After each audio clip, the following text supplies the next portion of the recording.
1986 оны 8 дугаар сарын 29-ний нарлаг өдөр Украиний Одиссей хотын бомбууд тансаг зэрэглэлийн адмирал Нахимов хөлөг онгоц хар тэнгисийн дараагийн аялалдаа гарахаар бэлтгэж байв. Энэ хөлөг бол зөвлөлтийн түүхэнд хамгийн тансаг усан онгоц байсан юм. Нээлттэй усан сан, амтд хоол хүнсээр дүүрэн бар ресторан, кино театр, тав тухтай кабин, олон төрлийн үзрүүлэлтгээр гайхагддаг. Зөвлөлтийн иргэдийн хувьд тухайн үед ийм тансаг байдал бараг л мөрөөдөл байсан ба пледийг зөвхөн цэргийн болон коммунист намын элитүүд авч чаддаг байжээ. Энгийн иргэд мөнгөтэй байсан ч плед авах боломжгүй байсан. Гэвч хамгийн сонирхолтой нь энэ тансаг хөлгөн онгоцны гялцэл байдлын ард жинхэнэ асуудал нуугдж байлаа. Адмирал Нахимов бол 174 м урттай 1925 онд Германд хийгдсэн хөлгөн онгоц байв. Дэлхийн 2 дугаар дайны үеэр энэ хөлгөн онгоцыг эмнэлгийн зориулалтаар ашигладаг байсан ч 1943 онд живсэн. Зөвлөлтүүд тэгсэн ч уг хөлгөн онгоцыг татаж гарган засварлан 1957 онд тансаг зэрэглэлийн зорчигч тээврийн хөлгөн онгоц болгожээ. Гэвч 1986 он гэхэд хөлөг хит хуучирч засвар үйлчлэгээ муу тоног төхөөрөмж аюулгүй байдлын наадзахын шаардлага хангахгүй болсон байжээ. Хөлөг онгоцны ус нэвтрүүлгүй хуваалтууд зөв ажилдгүй, аюулгүй замнууд нь хуучирсан, тэдгээрийг ус руу буулгах систем нь доголдож эвдэрсэн байжээ. Хамгийн эвгүй зүйл гэвэл хөлөг онгоц 1986 оны 7 сарын 8-нд албан ёсоор ашиглалтаас гарсан байсан ч аялалдаа гарсаар л байсан. Учир нь энэ хөлөг онгоц асар их мөнгө авчирдаг байсан учраас удирдлагууд аюулыг огтуж тоогоогүй. Тус хөлгийн багийн гишүүд нь хүртэл тийм найдвартай хүмүүс биш байсан. Тэдний ихэнх нь гадаадын визээ хураалгасан, эсвэл далайд ажиллах туршлагагүй бүр яар шидэгдсэн хүмүүс байсан. Тэд маш бага цалингаар хүн төлбөр хийдэг байжээ. Хөлгийн ахмад Вадим Марков мөн адил яар шидэгдсэн хүн байсан. Тэрээр гадаадад аялах үедээ валютын хууль бус наймаа хийсэн хэрэгээр адмирал Нахимов дээр томилогдож багийнхандаа огтон санаа тавьдаггүй зөвхөн визээ сэргийлэхийн тулд л ажилладаг байжээ. Онгоцны багийнх нь нэмэлт орлого олохын тулд хууль бус зорчигчдыг хөлгөдөр авчирч энэ нь хөлгийн ачааллыг улам бүр нэмэгдүүлсэн. Далайн аюулгүй байдлын дүрмийн дагуу хөлөг онгоц угтаа бол 600 зорчигч тээвэрлэх ёстой гэж заасан ч тус онгоцон дээр албан ёсны тоогоор багийн гишүүдийг оролцуулаад 1243 хүн байсан. Мэдээж ачааллыг нэг нугарч нэмсэн. Энэ нь ихэвчлэн хууль бус зорчигчдын тоноос болсон. Хөлгийн тоног төхөөрөмж илэгдэж хуучирсан хэрвээ аюултай үе гарвал авах ямар нэгэн сургалт хийгдээгүй. Энэ бүх зүйл Ахмад Марковын хайхрамжгүй байдлаас болсон.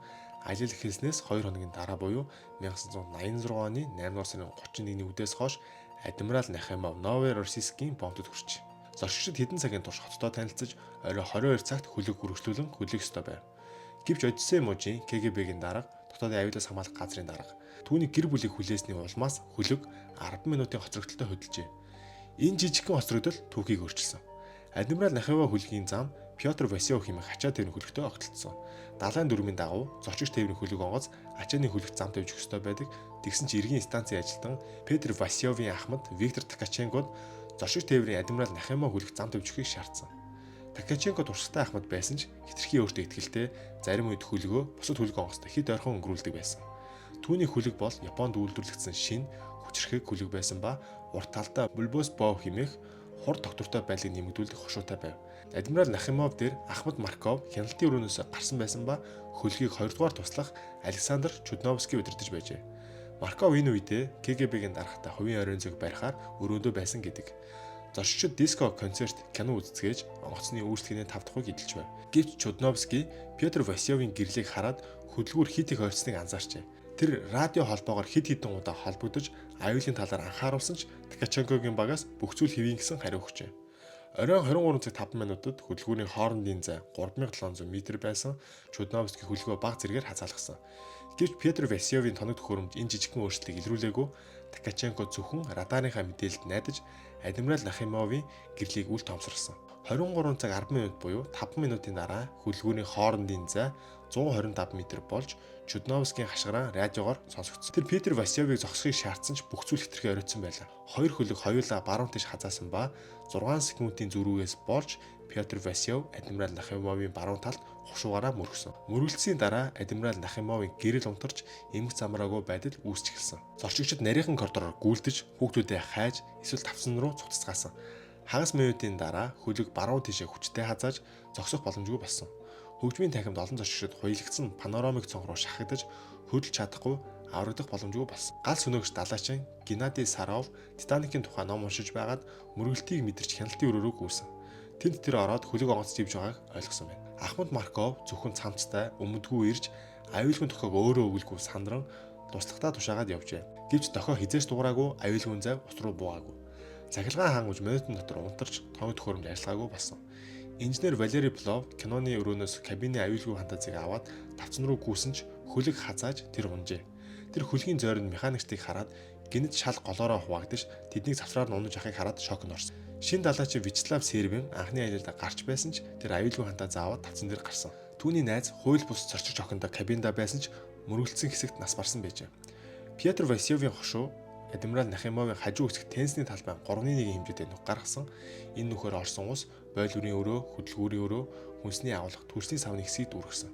Дөрвөн ус нэвтэрдэггүй хэсэг нь гимтсэн, хөлгийн цэцэрлэг чадварыг 3 дахин сулруулсан.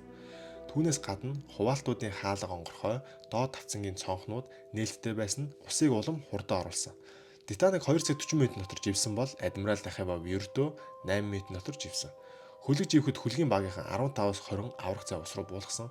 Зарим зорчигчид хантаас өмсч, зарим давцангаас ус руу үсэрч, зарим нь унахтаа хөлгөөс унсан хог хаягдал дээр цохигдсон нас барсан. Геннадий Сараа усанд байхдаа эргийн гэрлийг хараад тийшээ сэлэхээр шийдсэн ч гинэт олон зуун хүний хашгираа уйлааныг сонссон. Харанхуй далаад энэ авшигт дүр зураг эргийн хамгаалтын гэрэлд гэрэлцсэн ч аврах зайв 2 цаг хагасны дараа л ирсэн. Сарав нэгэн эмгтэй зорчигчийн хантаатнаас барин хамтдаа аюулгүй сал олоод зууралцсан. Вячеслав Серб багийн гишүүний хуваар бусдад туслахаар шийдэж хантаазаа өөр хүнд өгсөн. Тэрээр нэгэн эмгтэй хүүхдийг авран өөр хүмүүстэй сал дээр аваачгаар очсон ч тэр хүмүүс айсандаа тэднийг хөөжээ. Дараа нь тэр охиныг Сербэн өөр сал руу түлхсэн ч бас л дэндүү олон хүнтэй сал дээрх хүмүүс тэднийг хөөжээ. Сербэн охиныг эрэг рүү чирж явахдаа Петр Василев хөлөгт бараг мөргүүлэх шахсан ч сүүлийн мөчөд охиныг аврах шат руу түлхэж өөрөө хөлгийн хажууд хөвж азар зав буулгаж гогцоноос барин амьд гарч чаджээ. Инженер Плов өндөр давлгааны дундаас хүмүүсийг сал руугаа татаж байсан ч зорчигчид бүхэлдээ хар сарал холбоотой болсныг анзаарчээ. Энэ бол хөлгөөс асгарсан будаг түншний тос байсан ба энэ нь хүмүүсийг хордуулж халтргаа үүсгэжээ. Плов аврах цав ирэхээс өмнө хэд хэдэн салыг холбож хиймэл арал үүсгэн нас барсан хүмүүсийн цогцыг цуглуулсан. Сарав хамгийн сүүлд аврах цавын дээр гарсан ба түүний татах үед оос тасарсан ч аврагчид гараараа татаж аварчээ.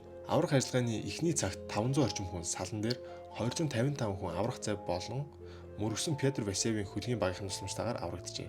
Гэвч 16 оны цогцос олдсон ба нийт 423 хүн нас барсан гэж аль бие ёсоор мэдээлжээ. Гамшигын цар үрэг зөвлөлтийн удирдлага нуун дарагдуулсан. Усан чумбогч 2 цэрэг нас барсны дараа хайлттай ажиллагааг бүрмөсөн зогсоосон. Аль бие ёсны тоогоор 1243 хүн хөлөг дээр байсан ч хууль бус зорчигчдын улмаас өндөр байсан бөгөөд олон зохицос хөлгийн хамт усан доор үлдсэн байж болзошгүй. Адмирал Нахимов хөлөг 47 м-ийн гүнд эргээс 3.5 км-ийн зайд живсэн бөгөөд нарлаг өдрүүдэд түүнийг харах боломжтой байдаг. Ахмад Марков болон Ткаченко хоёулаа 15 жилийн хорих ял авсан ч 6 жилийн дараа өршөөлөөр суллагдсан. Марков флоттой буцаж Ткаченко Израиль руу нүүсэн ч 2003 онд өөрийн даруул цавтайгаа хамт живсэн гэдэг.